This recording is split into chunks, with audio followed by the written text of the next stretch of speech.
Hey, this is Zulem Urbina, and tune into the relay for the latest news in boxing all around the world. Thank you for supporting myself and other female boxers. We truly appreciate it.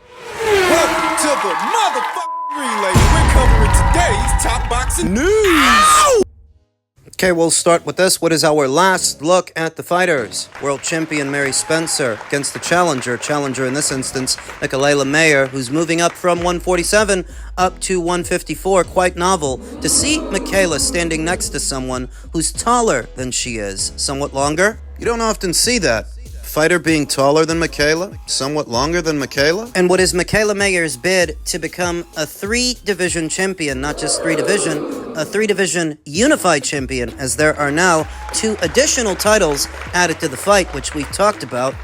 The only other title that's not on the line is the IBF title that O'Shea Jones currently has. But O'Shea Jones and Mikaela Mayer happen to be very good friends, so I wonder if that would be an impediment to an undisputed run. As Mikaela, if she wins, would be just 1 alphabet title away from becoming undisputed champion. We'll table that conversation for later. For now, Mikaela has to make it past the statuesque, hard-punching Mary Spencer, who comes from a decorated amateur background like Mikaela does. Though she is 5 years older than Mikaela Mayer at 40 to Mikaela, who's 35. Both fighters are orthodox fighters. Mary Spencer sports a professional record of 10 wins with 2 losses and no draws. 6 knockouts, having never been knocked out in 12 professional bouts. To Mikaela Mayer, who sports a professional record of 21 wins with 2 losses, no draws, 5 knockouts, having never been knocked out in 23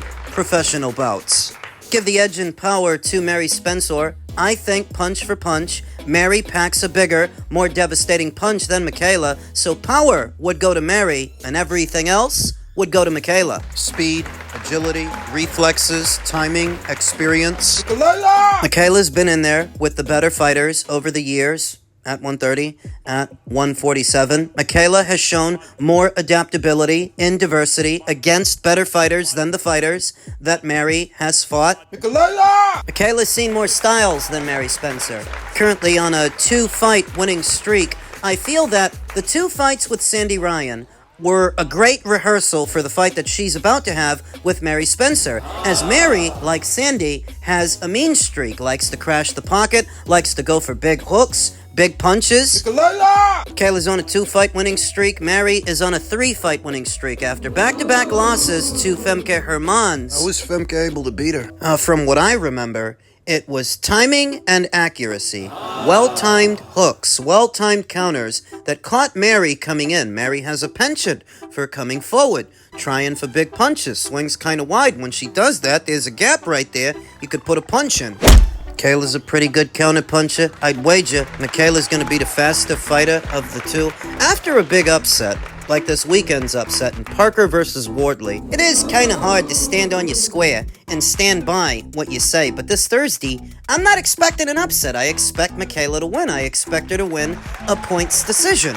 Similar fashion to how she beat Sandy Ryan, that's how I think she's going to beat Mary Spencer. Mitigating the exchanges, when and where they happen, movement. Being the faster fighter of the 2, not just in the exchange when they're trading, but on the move. I believe that Mikaela has the fresher legs. Yeah, she's 35. Mary's 40. Go as far as saying that I wouldn't be surprised if Mikaela scores a knockdown or 2, given Mary Spencer's penchant for coming forward and being aggressive, leaving herself open. There's something there for Mikaela to capitalize on. So this Thursday, north of the border in Canada, in spite of Mary Spencer having home field advantage, I expect Mikaela to come out on top. I expect Mikaela to come out with her hands raised, showing once again she's not afraid to venture into the other girl's backyard to take what she's got. Mikaela Mayer on points is the pick this Thursday.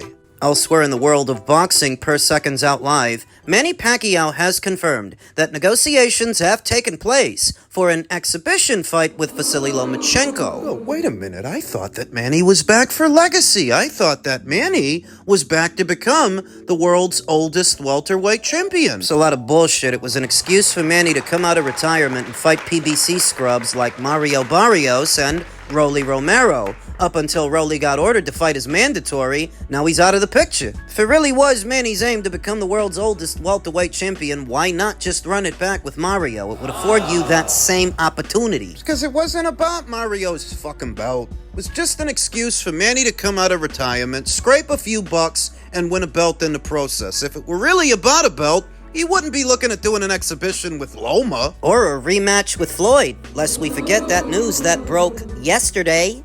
Manny may be entering into a rematch with Floyd Mayweather that would be broadcasted on Netflix for big money, but Manny Pacquiao does have one request. He doesn't want that to be an exhibition like the proposed Loma fight. He wants that one to be a real fight. He still wants revenge. Will Floyd give him the chance, having not been in a legitimate boxing match, a real fight in ages? Confirming a Monday report by The Ring, one official connected to the situation told Boxing Scene that talks have indeed been stirred between the two Hall of Fame fighters. Later Monday, Pacquiao told Boxing Scene he intends for the bout to be a quote-unquote real fight. The Ring reported Netflix, which will stream the Jake Paul vs. Gervonta Davis exhibition November 14th in Miami, is interested in Mayweather vs. Pacquiao too. Mayweather, 48, earlier this year announced his intention to fight former heavyweight champion Mike Tyson, 59, in a 2026 exhibition, and Pacquiao has been in talks for a late January bout against WBA welterweight champion Rolly Romero. The Pacquiao vs. Romero bout would be shelved if Mayweather vs. Pacquiao 2 discussions can spawn an agreement, the official said. Well, what happened to Manny trying to become the world's oldest welterweight champion? I thought that's why he came back. For legacy. Bullshit. He came back for money. That's why he's talking about doing an exhibition with Vasyl Lomachenko, a rematch with Floyd Mayweather that could table the Rolly Romero fight that's already tabled because Rolly's under orders to satisfy his mandatory. If he doesn't, you know what happens. Bye-bye, WBA title. The Pacquiao vs. Romero bout would be shelved if Mayweather vs. Pacquiao 2 discussions can spawn an agreement, the official said anonymously. But who knows with these guys? You have to move mountains to get these two giant egos to agree, the official said. Mayweather defeated Pacquiao by unanimous decision in their 2015 bout at the MGM Grand in Las Vegas, drawing a record 4.6 million pay-per-view buys and generating more than $600 million in revenue. Afterwards, Pacquiao revealed he fought through a training camp shoulder injury that required surgery after the bout, and he has longed for a second crack at Mayweather, telling Boxing Scene before the Barrios bout that he was confident that putting on a strong showing would renew conversations between the pair. So now, are we on the eve of Manny Pacquiao's revenge? Will Floyd Mayweather concede to making it a real fight with real consequences if it gets Manny in the ring and Netflix on board? It's what makes this different from every other conversation that Manny has been having with Lomachenko, with Rolly Romero. This one involves Netflix, a giant with a lot of money, deep pockets. The market having become so unstable over time, it's questionable as to how Mayweather versus Pacquiao would perform at the box office 10 years on? From their initial meeting. You don't know with any certainty what this would do here and now because piracy is at an all-time high and pay-per-views don't sell as much as they used to, whereas having Netflix on board, you don't need to bill it as a pay-per-view. You don't need to worry about that. Netflix has got deep pockets, deep enough that they can guarantee both fighters a lot of fucking money. Now, maybe not as much as they made 10 years ago, but enough that they can get them in the ring. Sobering take from veteran boxing scribe Marcos Villegas, though no one asked for it. Mayweather vs. Pacquiao 2 is still big business. Will capture the attention of the casual sporting public, given the platform marketing of Netflix, if it lands there. These are two of the biggest names in boxing of the last 25 years. I agree with Marcos. If Netflix is involved, this thing's got legs. It's got traction. Though I think it also accents that what Manny's really back for is money. He wants the kind of money that he used to make. Oh, getting revenge on Floyd Mayweather would count towards his legacy, wouldn't it? It only counts as revenge towards Floyd if Manny wins the fight, and for him to win the fight, it has to be a fight, not an exhibition, what I identify as a potential stumbling block for this engagement. Will Floyd make that concession for a Netflix bag? Will he make the concession to make this a real fight and not an exhibition so he can get paid? Oh, Manny wants to get paid. Manny's popping up all over the place. It was also announced today that Manny Pacquiao has joined the IBA as its vice president. What? The IBA, that used to oversee all of the amateur boxing matches leading into the Olympics, that was stripped of recognition by the IOC. Apparently now Manny is their vice president, and I wonder how much that's paying him. Ever since the IBA lost recognition from the IOC to oversee amateur boxing matches, they've thrown their hat into professional boxing, promoting their own fights. Trying to gain legitimacy in the process. They're basically promoters now, and Manny is their vice president. Further indication that if Manny's back for anything, he's back for money. Otherwise, why would he be entertaining exhibition matches with Vasyl Lomachenko or becoming the vice president of the IBA, simultaneously entertaining a rematch with Floyd? Manny's back for money, and that's okay. That's fine. I just get tired of the same old tropes, that it's all about legacy, that Manny wants to become the oldest welterweight champion. No, Manny wants to get paid like you want to get paid, like I want to get paid. And that's all it is, but Manny Pacquiao don't sell pay-per-views the same way that he used to, least of all with grade A scrubs like Mario Barrios, so he's got to go a different route. So now we'll see what materializes and what doesn't for the fighting senator. Are you fighting Shakur Stevenson in the beginning of 2026? You know, the whole thing is we talk what we talk, but now it's time to back up what we talk. And yes, you know, we're looking forward to facing Shakur Stevenson early 2026. Definitely looking and excited for it. Neither one of us has gotten to the point of signing the dotted line. We're still in negotiations, and that's all it. But there are paperworks going and tossing back and forth, and you know, soon enough, the fight fans and everyone around the world will see us having a fight deal. I don't think Teofimo has that many options, not for a big bag, but fighting Shakur Stevenson, who I'd wager is not his first choice. I think he'd rather be doing other things and fighting other fighters, but when you're not really with Top Rank anymore... Didn't you say the other day that there's an imminent duck? That could still happen.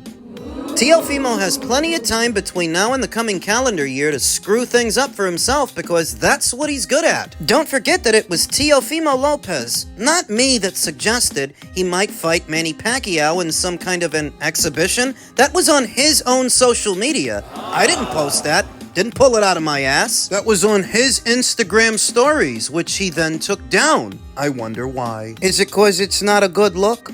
That the Saudis are gonna offer you big money to fight Shakur, and you would rather be fighting a man close to 50 years old. Don't get too comfortable with the idea that Teofimo is going to do this when the Saudis already offered him a lot of money to fight Devin Haney, and he walked away from that. There's still plenty of time for Teofimo to screw this up. Yeah, he could walk away from this. I don't rule it out. The fight's not done yet. It's been weeks. We've been hearing about it, but here and now, it's still not done yet. The pen ain't touched the paper. Till it does, ain't nothing official. Matter of fact, until I see both boys are in the ring and the opening bell sounds... Yeah, I gotta see it to believe it, because Teofimo Lopez has a penchant for being a pain in the ass and screwing the pooch. That's what he's been doing for the last 5 going on 6 years. I always get the odd guy in the comments that acts like I'm being unfair to Teofimo Lopez. Don't want to acknowledge, look at what happened with the George Kambosos fight. Why the fuck did that take so long? And why did you lose to that guy? Why? They don't want to acknowledge that. They don't want to acknowledge that he walked away from a Brian Norman fight that Top Rank offered him. He walked away from a Devin Haney fight that the Saudis offered him. Why? They want to get mad at me for pointing that out. That I'm skeptical as to whether or not it'll happen. I hope it does, but I'm skeptical because of all that shit. Now look at Teofimo Lopez through rose-tinted lenses based on a win over Vasyl Lomachenko over 5 years ago and a win over Tosh Jailer 2 years ago. No, I'm not enamored with this guy like some of the people, and if he fights Shakur Stevenson, I'm going with Shakur Stevenson. I admittedly don't have the best track record with Teofimo Lopez's fights, mostly because I don't think he's that good. It's not hate, that's just being honest. What do you want me to say? You fought an injured Vasil Lomachenko and an active Josh Taylor, who had arguably already lost to Jack Catterall a year before he fought you. I don't think he's that good. I don't. For me, those victories have asterisks, and if he fights Shakur Stevenson, who is neither inactive or injured, at least not to my knowledge, I think Shakur gets him. I think Shakur presents the most challenging base style for a boxer-puncher like Teofimo, more particularly a boxer-puncher who relies on counterpunching. This fight would just be Haney versus Prograis all over again. Haney versus Prograis at a higher level with younger fighters, but it's the same stylistic matchup. Boxer puncher versus pure boxer.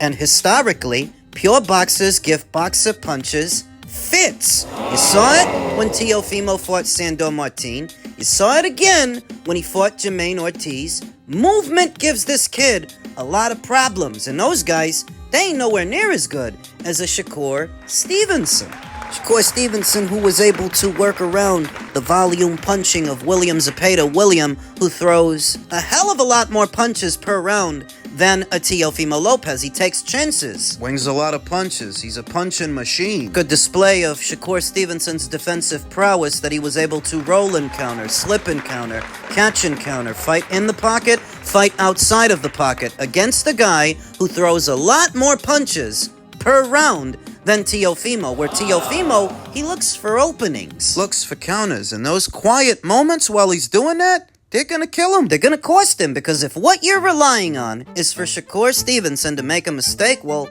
he's likely not gonna make one if you're looking for an opening. It's not gonna be there. I like Shakur Stevenson to win the fight, win on points, but the fight itself is getting a lukewarm reception, mostly because Teofimo Lopez is not that well liked, never really been that popular, and Shakur, while he's accomplished, doesn't have the most fan-friendly style. People still hold that against him, what they saw in the Nicotila fight, in the Edwin De Los Santos fight. Still people, they call him boring, even after the Zepeda fight, to where they don't really get that excited about him. They don't really get that excited about his fights. I think it was Dan Canobio who expressed that sentiment, and Shakur Stevenson was none too happy to hear it. Shakur versus Teofimo is not a barn burner. I can tell you that right now. Stylistically, that's a thinking man's fight. That's how that's going to play out. That's going to play out like Haney versus Prograis, just at a higher level with younger fighters. Shakur's going to use his height and length and his movement to stick